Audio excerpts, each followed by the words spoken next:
إن الحمد لله نحمده ونصلي على رسوله الكريم أما بعد أعوذ بالله السميع العليم من الشيطان الرجيم من همزه ونفخه ونفثه بسم الله الرحمن الرحيم ياسين والقرآن الحكيم إنك لمن المرسلين على صراط مستقيم۔ آج انشاءاللہ 23ویں پارے کا خلاصہ آپ کے سامنے پیش کرنا ہے۔ اس پارے میں 4 صورتیں ہیں، سورہ یاسین، سورہ صافات، سورہ صاد اور اس کے بعد سورہ زمر ہے، اور یہ سب مکی صورتیں ہیں اور سب مکی دور کے ابتدائی حصہ میں نازل ہونے والی ہیں۔ سورہ یاسین کی فضیلت میں کئی احادیث جو ہے وہ بیان کی جاتی ہیں، مثلا یہ قرآن کا دل ہے اور قریب مرگ لوگوں پر اسے پڑھنا چاہیے، لیکن کوئی بھی حدیث اس کی فضیلت کے بارے میں صحیح سند کے ساتھ ثابت نہیں ہے، لیکن اسے بار بار پڑھنا چاہیے، اس پر غور و فکر کرنا چاہیے، کیونکہ اس صورت میں اللہ رب العالمین کی توحید اور عقیدہ آخرت انسانی عقل اور انسانی وجود سے استدلال کر کے اللہ تعالیٰ نے سمجھائے ہیں۔ توحید اور عقیدہ آخرت اللہ تعالیٰ نے انسانی وجود سے ثابت کر کے استدلال کر کے سمجھایا ہے، اور اس صورت میں اللہ رب العالمین کی قدرتوں اور اللہ تعالیٰ کے نبیوں کی محنتوں کا تذکرہ ہے، اللہ کی قدرت کا تذکرہ ہے، اور آخرت کا اس میں نقشہ بیان کیا گیا ہے، فرما برداروں کا جو ہے انعامات وہ بیان کیے گئے ہیں، اور اس طرح نافرمانوں کا جو انجام ہے وہ بھی اس صورت میں بیان کیا گیا ہے۔ تو اس پر غور و فکر کر کے اسے بار بار پڑھتے رہنا چاہیے۔ سورت کے شروع میں اللہ تعالیٰ فرماتے ہیں کہ ہم نے قرآن کو نازل کیوں کیا، اس کا مقصد کیا ہے؟ تنزیل العزیز الرحیم لتنذر قوما ما انذر آباؤہم فہم غافلون، کہ ہم نے اس قرآن کو آپ پر اس لیے نازل کیا تاکہ آپ ڈرائیں ان لوگوں کو، ما انذر آباؤہم، کہ جن کے باپ دادا کو کسی نے نہیں ڈرایا، فہم غافلون، اور یہ غفلت کی زندگی بسر کر رہے ہیں۔ اور نبی کریم صلی اللہ علیہ وسلم کی دعوت کے مقابلے میں آگے ضد اور ہٹ دھرمی جو لوگ کر رہے تھے ان کے بارے میں اللہ فرماتے ہیں لقد حق القول علی اکثرہم فہم لا یؤمنون، ان کی اکثریت پر یہ بات جو ہے فیصلہ ہو چکا ہے کہ ان کے اکثر ایمان نہیں لائیں گے۔ اور انا جعلنا فی اعناقہم اغلالا فہی علی الاذقان، کہ ہم نے ان کی گردنوں میں طوق ڈالے ہیں اور وہ ان کی تھوڑیوں تک پہنچ چکے ہیں، فہم مقمحون، ان کے سر اب اٹھے ہوئے ہیں، وجعلنا من بین ایدیہم صدا ومن خلفہم صدا، ان کے آگے اور پیچھے دیواریں ہیں، اور یہ ان دیواروں کی وجہ سے فاغشیناہم، ان کی آنکھوں پر ہم نے پردے ڈال دیے، فہم لا یبصرون، یہ اب حق دیکھ نہیں سکتے۔ اور یہ دیواریں کیا تھیں؟ یہ قومیت پرستی کی دیواریں، برادری کی بھی دیواریں، کہ میرا فلاں نہیں مان رہا تو میں بھی نہیں مانتا، وہ نہیں مانتا تو میں بھی نہیں مانتا۔ آج بھی کئی لوگ حق قبول کرنے میں جو ان کو آڑ ہوتی ہے، جو دیوار بن جاتی، وہ یہی ہوتا ہے کہ میرا باپ اسی مذہب پر تھا تو میں بھی اسی پر ہی ہوں، میری قوم اور برادری، میرا استاد، میرا بڑا وہ جیسے کرے گا میں ویسے کروں گا، حق نہیں دیکھتے۔ اس وقت بھی مشرکین مکہ یہی کہتے تھے کہ ہمارے آباء و اجداد، ہمارے باپ دادا وہ جس طرح کر رہے ہیں ہم بھی ویسے کریں گے۔ اللہ فرماتے ہیں یہی دیواریں ہیں، ان دیواروں کی وجہ سے یہ حق قبول نہیں کرتے۔ اور آگے اللہ تعالیٰ نے ایک واقعہ بیان کیا ہے کہ ایک بستی میں اللہ تعالیٰ نے 3 رسولوں کو بھیجا، اذ ارسلنا الیہم اثنین فکذبوہما، پہلے 2 رسول بھیجے، ان کو بستی والوں نے جھٹلا دیا۔ اللہ فرماتے ہیں فعززنا بثالث، پھر تیسرے کو بھیجا ان کی تائید کرنے کے لیے، فقالوا انا الیکم مرسلون، ان سب نے کہا کہ ہم تمہاری طرف اللہ کی طرف سے رسول بنا کر بھیجے گئے۔ اور کیا کیا کہ ان لوگوں نے تکذیب کر دیا، ان کو جھٹلا دیا، قالوا ربنا یعلم انا الیکم لمرسلون وما علینا الا البلاغ المبین، انہوں نے جھٹلایا تو نبیوں نے فرمایا کہ اللہ جانتا ہے کہ ہم اللہ کی طرف سے بھیجے گئے ہیں۔ پھر ایسے ہوا کہ ایک ان انبیاء کی تائید کرنے والا ایک سرفروش وہ آیا، اس کا واقعہ اللہ تعالیٰ نے بیان کیا ہے، وجاء من اقصى المدینۃ رجل یسعى، ان ساری بستی والے پیغمبروں کے خلاف جھگڑ رہے تھے اور ان کو جھٹلا رہے تھے، ان کی دعوت کا انکار کر رہے تھے، تو بستی کے کنارے سے ایک بندہ اٹھ کر آیا اور آ کر کہنے لگا یا قوم اتبعوا المرسلین، اے میری قوم ان رسولوں کی بات مان لو، اتبعوا من لا یسألکم، ان کی اتباع کرو، فرما برداری کر لو، جو تم سے کچھ نہیں مانگتے، جو دنیا کا سوال نہیں کرتے تم سے، اور وہ ہدایت پر ہیں۔ وما لی لا اعبد الذی فطرنی، اور مجھے کیا ہو گیا، کیوں میں اس رب کی عبادت نہ کروں جس نے مجھے بنایا، پیدا کیا اور اسی کی طرف ہی تو میں نے لوٹ کر جانا ہے۔ اتخذ من دونہ آلہہ، کیا تم نے اس کے علاوہ دوسرے معبود بنائے ہوئے ہیں؟ اس سرفروش نے اس انبیاء کی تائید بھی کی اور اللہ کی توحید کا پیغام بھی دیا۔ پھر کیا ہوا؟ انی آمنت بربکم فاسمعون، کہتے میں تو ایمان لایا، تم سن لو سارے، اور پھر یہ ہوا کہ انبیاء کا تو وہ مہمان تھے، آئے ہوئے تھے، وہ بستی کے لوگ کچھ ان کا حیا کر رہے تھے، جھگڑ تو رہے تھے لیکن کہا کچھ نہیں۔ اب یہ ان کا اپنا بندہ اور تھابی غریب بستی کے کنارے سے اٹھ کر آیا، اس نے کہا میں نے دعوت قبول کر لی۔ اب ان لوگوں نے پکڑا اسے اور مار کے مار دیا۔ جیسے ہی وہ فوت ہوا، اللہ فرماتے قیل ادخل الجنہ، اللہ تعالیٰ نے اسے حکم دیا فرشتوں کو کہ اسے جنت میں داخل کر دو۔ جب جیسے ہی جنت میں داخل ہوا، اب ایک مومن ایمان والے کا ایمان اور عقیدہ اور اس کی سوچ کیا ہوتی ہے، جیسے ہی جنت میں داخل ہوا قال یا لیت قومی یعلمون، جنت میں بھی جا کر اس کی سوچ یہ کاش کہ میری قوم جان لیتی بما غفر لی ربی، کہ میرے رب نے مجھے کیسے معاف کر دیا ہے، میری زندگی بھر کی خطاؤں کو ایک لمحے میں اللہ نے معاف کر دیا۔ وجعلنی من المکرمین، اور میرے رب نے کتنی عزت والی میری مہمان نوازی کی ہے۔ جنت میں بھی جا کر وہ لوگ جنہوں نے مار کے مار دیا ہے ان کے بارے میں پھر بھی خیر خواہی ہے، پھر بھی اچھے جذبات ہیں۔ تو ایک دین کا داعی،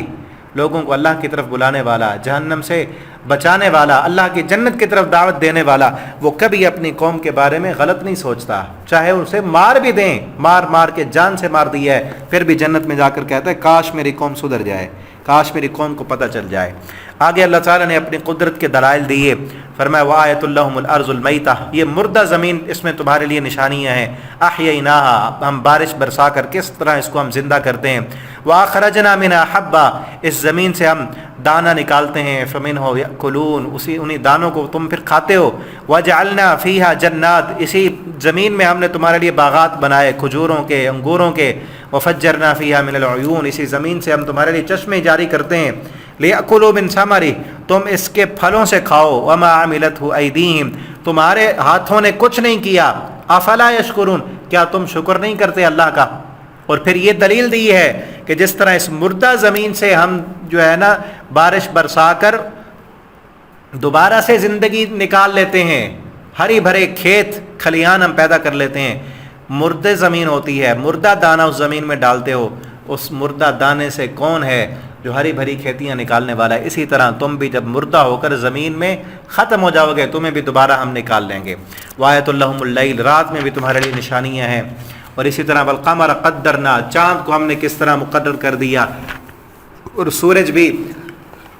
وَإِن نَشَاء، اللہ فرماتے ہیں یہ ساری ہماری نشانیاں ہیں، ہم نے تمہیں پیدا کیا ہے، وَإِن نَشَاء نُغْرِقْ، جب تم سمندر میں جا کر سفر کرتے ہو کشتیوں میں، اگر ہم چاہیں تو ہم تمہیں غرق کر دیں، فلا صریخ لہم، تو تمہاری چیخیں سننے والا بھی کوئی نہ ہو، ولا ینقذون، اور تمہیں چھڑانے والا بھی کوئی نہ ہو۔ آج اس کو سمجھے نا، اللہ فرماتے ہیں اگر ہم تمہیں چاہیں، تم جو ہے غفلت کی زندگی میں مست ہو کر اللہ رب العالمین کی نافرمانیاں کر رہے ہو، اور اللہ کی نافرمانیوں میں زندگی بسر کرتے ہوئے جا رہے ہو، اور اوپر سے اللہ کا عذاب آ جائے اور اللہ رب العالمین تمہیں ہلاک کرنا چاہیں، تو کون ہے جو تم کو بچائے گا؟ کہ اگر گاڑی، آپ سوچیں نا گاڑی چل رہی ہے، نوجوان گاڑی میں بیٹھے ہوئے مست ہو کر فلمیں دیکھ رہے ہیں، گانے سن رہے ہیں، اور اس گاڑی کا ایکسیڈنٹ ہو جائے، اللہ فرماتے ہیں ہم تمہیں کسی چیز کے نیچے دے کر کچلنا چاہیں، اس وقت تمہاری چیخیں سننے والا بھی کوئی نہیں ہوگا، تمہیں چھڑانے کوئی نہیں آئے گا، الا رحمتا منا، ہماری طرف سے یہ رحمت ہے کہ تم بچے ہوئے ہو، تم نافرمانیاں بھی کرتے ہو، اللہ کی بغاوتیں بھی کرتے ہو، فحاشی اور یانی بھی کر رہے ہو، زنا بھی ہو رہے ہیں، شرابیں بھی پی جا رہی ہیں، رمضان المبارک کے بابرکت مہینے میں ان لیلۃ القدر کی عظیم راتوں میں اللہ کی نافرمانیاں ہو رہی ہیں، گانے بج رہے ہیں،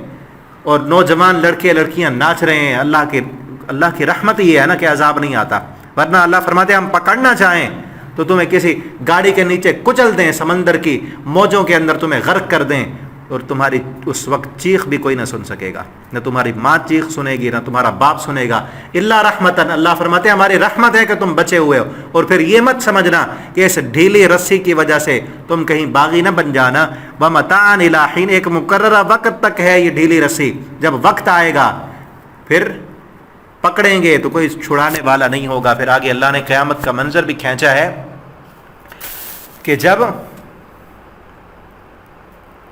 فَالْيَوْمَ لَا تُظْلَمُ نَفْسٌ وَنُفِخَ فِي الصُّورِ، جس دن سور میں پھونکا جائے گا، فَإِذَا هُمْ مِنَ الْأَجْدَاثِ إِلَىٰ رَبِّهِمْ يَنْسِلُونَ، یہ قبروں سے نکل کر سارے اپنے رب کی طرف دوڑ رہے ہوں گے، قَالُوا يَا وَيْلَنَا، اس وقت کہیں گے کس نے ہمیں ہماری جو ہے آرام گاہوں سے اٹھا دیا؟ اللہ فرمائیں گے هَذَا مَا وَعَدَ الرَّحْمَٰنُ، یہ ہے رحمان کا وعدہ، وَصَدَقَ الْمُرْسَلُونَ، اور رسولوں نے سچ کہا تھا، اس وقت آنکھوں سے دیکھیں گے قیامت تو کہیں گے رسولوں نے سچ کہا تھا، لیکن اس وقت ماننے کا کوئی فائدہ نہیں ہوگا۔ اور پھر کیا ہوگا؟ وَامْتَازُ الْيَوْمَ، اللہ تعالیٰ قیامت کے دن کہیں گے مجرموں سے، مجرموں الگ ہو جاؤ، میرے مومن بندوں نمازیوں کے ساتھ، روزے داروں کے ساتھ تم نہیں کھڑے ہو سکتے، تم باغی نافرمان، وَامْتَازُ الْيَوْمَ، آج الگ ہو جاؤ۔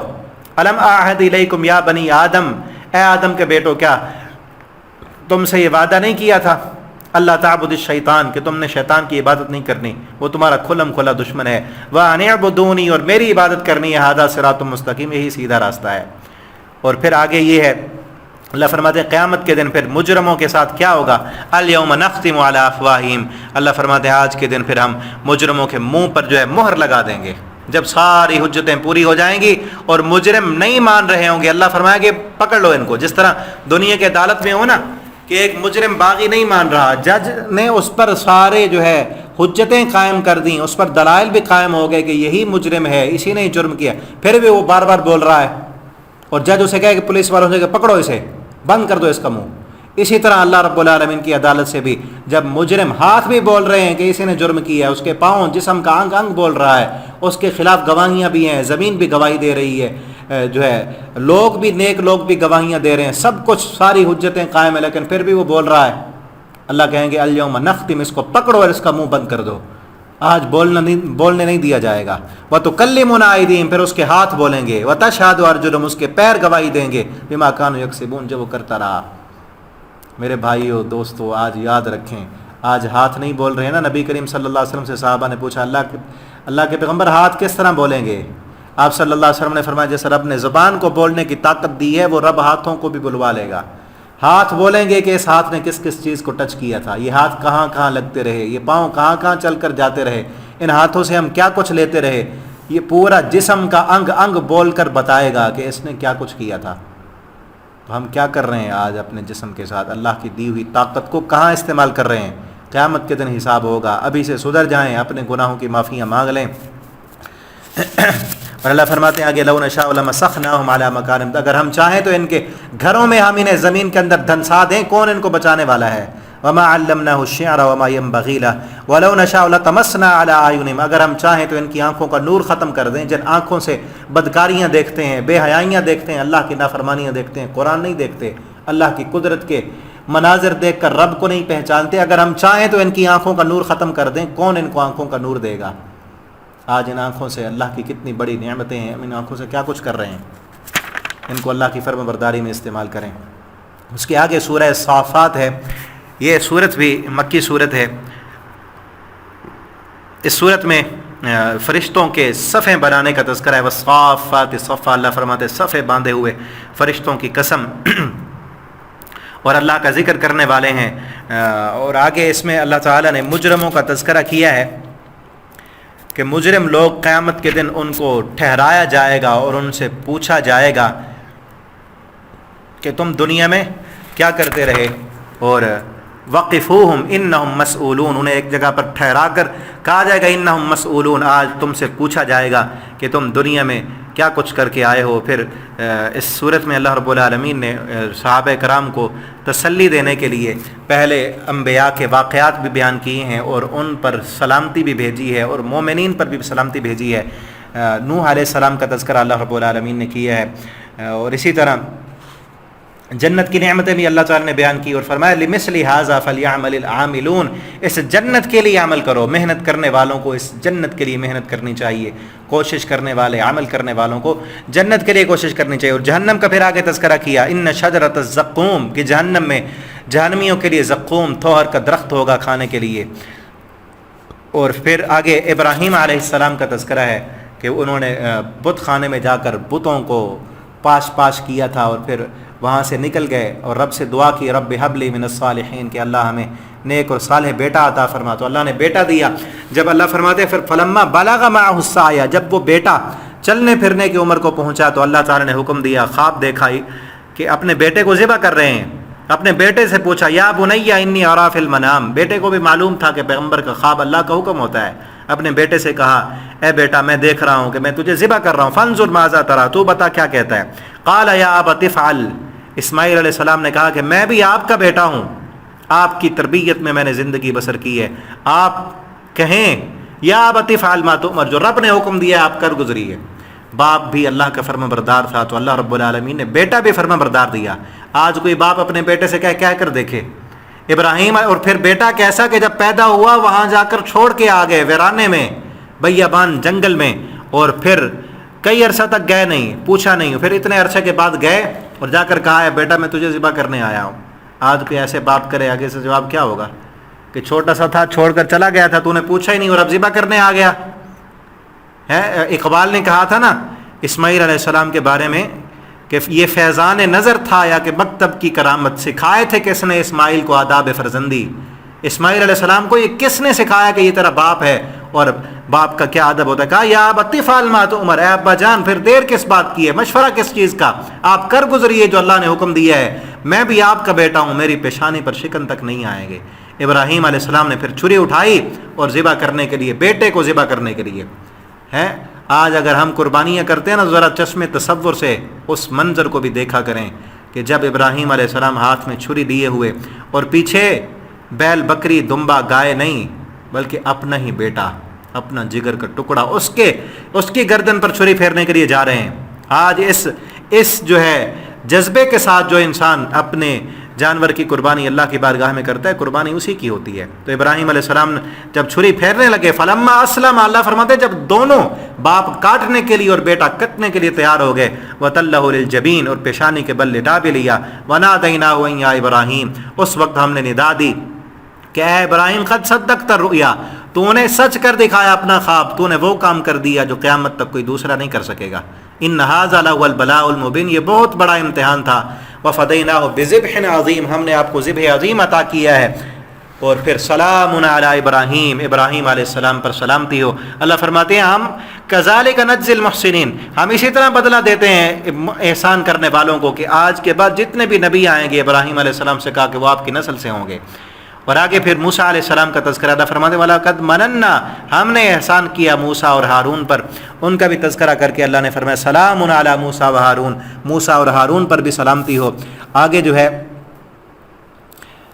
حضرت الیاس علیہ السلام کا ذکر ہے، ان کا بھی ذکر کرنے کے بعد اللہ فرماتے ہیں کہ ان پر بھی سلامتی ہو۔ اور اس کے بعد حضرت یونس علیہ السلام کا ذکر ہے، اذ ابق الی الفلک المشحون، جب یونس علیہ السلام اپنی بستی والوں سے ناراض ہو کر اللہ سے پوچھے بغیر چلے گئے اور ایک کشتی میں سوار ہو گئے، کشتی ڈگمگانے لگی، انہوں نے کہا کہ آج لگتا ہے کوئی ایک بندہ اپنے مالک کی مرضی کے بغیر آیا ہے۔ یونس علیہ السلام سمجھ گئے کہ وہ میں ہوں اپنے مالک کی مرضی کے بغیر آنے والا،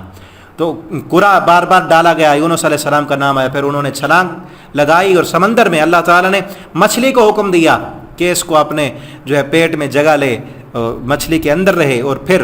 فلولا انہ کان من المسبحین، اس مچھلی کے پیٹ میں، پیچھے ہم پڑھ رہے ہیں سورہ انبیاء میں، وہاں پر کہا تھا لا الہ الا انت سبحانک انی کنت من الظالمین، اللہ کی تسبیح کی تھی، اپنے جرم کا اقرار کیا تھا، تو اللہ رب العالمین نے نجات دی تھی۔ یہاں اللہ فرماتے فلولا انہ کان من المسبحین، اگر یونس علیہ السلام مچھلی کے پیٹ میں اللہ کی تسبیح نہ کرتے، اللہ کی توحید کا اعلان نہ کرتے، للبث فی بطنہ الی یوم یبعثون، پھر قیامت تک اسی مچھلی کے پیٹ میں ہی رہتے، للبث فی بطنہ، ہم الی یوم یبعثون، جب قیامت کے دن باقی لوگ قبروں سے اٹھتے اس دن ہم انہیں مچھلی کے پیٹ سے نکالتے۔ فنبذناہ بالعراء، پھر انہوں نے تسبیح کی تو مچھلی نے انہیں باہر نکال دیا۔ اس کا تذکرہ کیا، آگے اللہ فرماتے ہیں الا عباد اللہ المخلصین، جو میرے چنے ہوئے بندے ہوتے ہیں وہی کامیاب ہوں گے۔ اس کے بعد آگے جو ہے سورہ کفار مکہ کو بھی اللہ رب العالمین نے صورت میں زوردار طریقے سے تنبیہ کی ہے کہ سن لو اور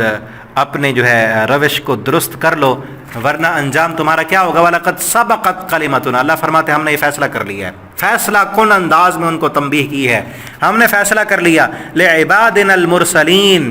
کہ ہم ہمارے رسول جو ہیں انہیں کی ہم مدد کریں گے، انہم لہم المنصورون، کہ ان کی ہم ضرور مدد کریں گے، وَإِنَّ جُنْدَنَا لَهُمُ الْغَالِبُونَ، اور ہمارے رسول اور ان کے جو ساتھی ہیں وہی کامیاب ہونے والے ہیں، وہی غالب آنے والے ہیں۔ تم جتنی مرضی کوششیں کر لو، ابھی غلبہ،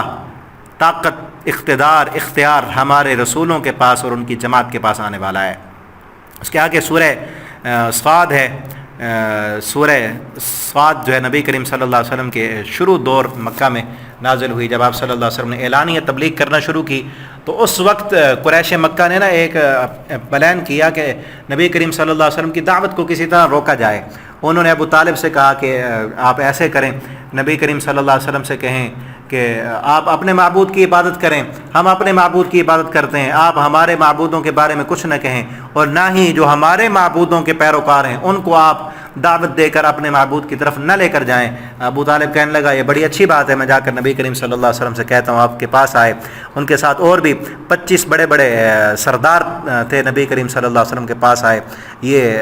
کمپرومائز کرنے کے لیے کہ آپ ہمارے معبودوں میں مداخلت نہ کریں، کہ جو ہم کرتے ہیں ہمیں کرنے دیں، ہم جس کی بات کرتے ہیں ہم بتوں کی پوجا کریں، شرک کریں، آپ نے ہمارے بندوں کو کچھ نہیں کہنا، بس آپ اپنی عبادت کریں، ہم آپ کو کچھ نہیں کہیں گے۔ نبی کریم صلی اللہ علیہ وسلم کو یہ ساری بات انہوں نے سنا دی تو آپ صلی اللہ علیہ وسلم نے فرمایا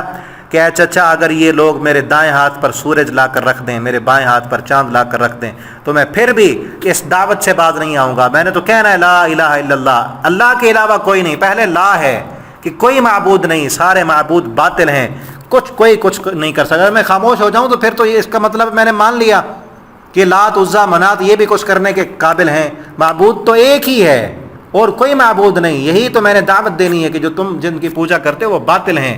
اس باطل کا رد کرنا ہے، وہی اس کا تذکرہ اللہ نے کیا ہے۔ ان لوگوں نے کیا کہا، بل عجبوا ان جاءهم منذر منهم فقال الكافرون هذا ساحر کذاب اجعل الالهۃ الہ واحدہ، کہنے لگے کہ اس نے سارے معبودوں کو ایک ہی معبود کر دیا ہے، اجعل الالهۃ الہ واحدہ، کہ اتنے سارے ہم نے بنائے ہوئے تھے، کوئی بارش دینے والا، کوئی بیٹے دینے والا، کوئی پریشانیاں ٹالنے والا، اس نے کہا کہ سارے کام ایک ہی کرتا ہے۔ ان ھذا لشیء عجاب، یہ تو ہمیں بڑی عجیب چیز نظر آتی ہے۔ تو اس کا تذکرہ اللہ تعالیٰ نے اس میں کیا، اور پھر صحابہ کرام کو نبی کریم صلی اللہ علیہ وسلم کو تسلی دینے کے لیے سابقہ انبیاء پر جو آزمائشیں آئیں، ان پر جو تکلیفیں آئیں، اللہ تعالیٰ نے ان کا ذکر کیا ہے اور فرمایا کہ اصبر علی ما یقولون، یہ لوگ جو باتیں کرتے ہیں نا آپ اس پر صبر کریں۔ واذکر عبدنا داود، اور ہمارے بندے داود کا آپ ذکر کریں۔ اس کے بعد داود علیہ السلام کا ساتھ سلیمان علیہ السلام کا بھی ذکر ہے، اور اس کے بعد حضرت ایوب علیہ السلام کا ذکر ہے کہ ان پر کتنی آزمائشیں آئیں، کتنی بیماری آئی۔ وذکر عبدنا ایوب اذ نادى ربہ، کہ ایوب علیہ السلام کا ذکر کریں، اور پھر اس کے بعد ابراہیم علیہ السلام کا وذکر عبادنا ابراہیم و اسحاق، ابراہیم کا، اسحاق کا اور یعقوب کا، اور اس کے بعد اسماعیل علیہ السلام کا، ان ساروں کا تذکرہ کیا کہ جس طرح ان لوگوں نے صبر کیا تھا، ان کو بھی جھٹلایا گیا، ان پر بھی باتیں کی گئیں، تو یہ نیا کام نہیں ہے، آپ بھی صبر کریں۔ اس کے بعد اس سورت کے آخر میں حضرت آدم علیہ السلام کی تخلیق کا بھی تذکرہ ہے۔ پھر اس سے آگے جو ہے سورہ زمر ہے، سورہ زمر بھی مکی صورت ہے اور یہ بھی مکہ کے ابتدائی دور میں نازل ہوئی۔ اس صورت میں اللہ رب العالمین کی خاص دعوت توحید جو ہے نبی کریم صلی اللہ علیہ وسلم نے ان لوگوں کو دی، اس کا تذکرہ ہے۔ اور وہ لوگ مکہ کے مشرک جو ہے بتوں کو اللہ رب العالمین کے ہاں اپنے قرب کا ذریعہ سمجھتے تھے، ان کو وسیلہ بنایا ہوا تھا، جس طرح آج کلمہ پڑھنے والوں نے قبر والوں کو اپنے جو ہے اللہ کے نیک اولیاء جو فوت ہو گئے ان کو وسیلہ بنائے، اور وہ کہتے ہیں کہ ہم ان کی عبادت نہیں کرتے، ہم تو اصل یہ واسطہ اور وسیلہ پیش کرتے ہیں نا۔ تو اس کا اللہ تعالیٰ نے ذکر کیا ہے کہ اس میں کہ یہ لوگ کیا کہتے ہیں، الا للہ الدین الخالص، اللہ فرماتے ہیں اللہ کے لیے دین خالص ہے، اس میں کسی قسم کی ملاوٹ نہ کرو۔ والذین اتخذوا من دونہ اولیاء، جنہوں نے اللہ کو چھوڑ کر دوسروں کو الہ بنایا، معبود بنایا۔ ما نعبدہم، اور وہ کہتے کیا ہیں، ما نعبدہم، ہم ان کی عبادت نہیں کرتے، الا لیقربونا الی اللہ زلفیٰ، مگر یہ ہم اللہ کے قریب کر دیتے ہیں۔ یہی مکہ کا مشرک کہتا تھا کہ یہ بت ان کے سامنے جھکے ہیں تو یہ اس کی عبادت نہیں ہو رہی، ہم تو اس کو خوش کرنے کے لیے اس لیے اس کے پاس آئیں کہ یہ خوش ہوں گے، یہ اللہ سے ہمیں لے کر دیں گے۔ اور آج قبر کے سامنے جھکنے والا، مزار پر جا کے حاضری دینے والا، وہاں پر چڑھاوے چڑھانے والا، نظر نیازیں دینے والا، اس سے جا کر پوچھو وہ بھی یہی کہتا ہے، وہ کہتا ہے ہم اس کی عبادت نہیں کرتے، یہ ہم اللہ کے قریب کرتے ہیں۔ یہی مکہ کا مشرک کہتا تھا۔ اللہ فرماتے ہیں ان اللہ یحکم بینہم فیما ہم فیہ یختلفون، اللہ قیامت کے دن ان کے بارے میں فیصلہ کرے گا۔ اور اللہ تعالیٰ فرماتے ہیں اسی صورت میں آگے نبی کریم صلی اللہ علیہ وسلم کو فرمایا کہ ان سے کہو قل افغیر اللہ تأمرونی اعبد ایھا الجاہلون، کیا اللہ کے علاوہ کسی اور کی میں عبادت کروں اے جاہلو، کہ جو اللہ کو چھوڑ کر جو کسی اور کی عبادت کرتا ہے وہ جاہل ہے، اس کے پاس علم نہیں ہے، اس کے پاس عقل نہیں ہے، شعور نہیں ہے۔ علم، عقل اور شعور اس بات کا دعویٰ کرتی ہے، اس بات پر انسان کو ابھارتی ہے کہ جس رب نے اس پوری کائنات کو بنایا ہے اسی کے سامنے جھکا جائے۔ تو اس صورت میں اللہ رب العالمین نے یہی بیان کیا ہے اور یہ کہا قل یا عبادی الذین آمنوا اتقوا ربکم، اے ایمان والو، اے میرے بندو، اللہ سے ڈر جاؤ۔ اور انی امرت، اللہ فرماتے ہیں اے میرے نبی ان سے کہو مجھے یہ حکم دیا گیا ان اعبد اللہ مخلص اللہ الدین، کہ میں اللہ کی عبادت کروں اسی کے لیے دین کو خالص کرتے ہوئے، اور میں سب سے پہلا فرما بردار بن جاؤں۔ تو اللہ تعالیٰ سے دعا ہے اللہ رب العالمین ہمیں قرآن پڑھنے، سمجھنے، اس کے مطابق زندگی بسر کرنے کی توفیق عطا فرما دیں۔ آخر دعوانا الحمد للہ رب العالمین۔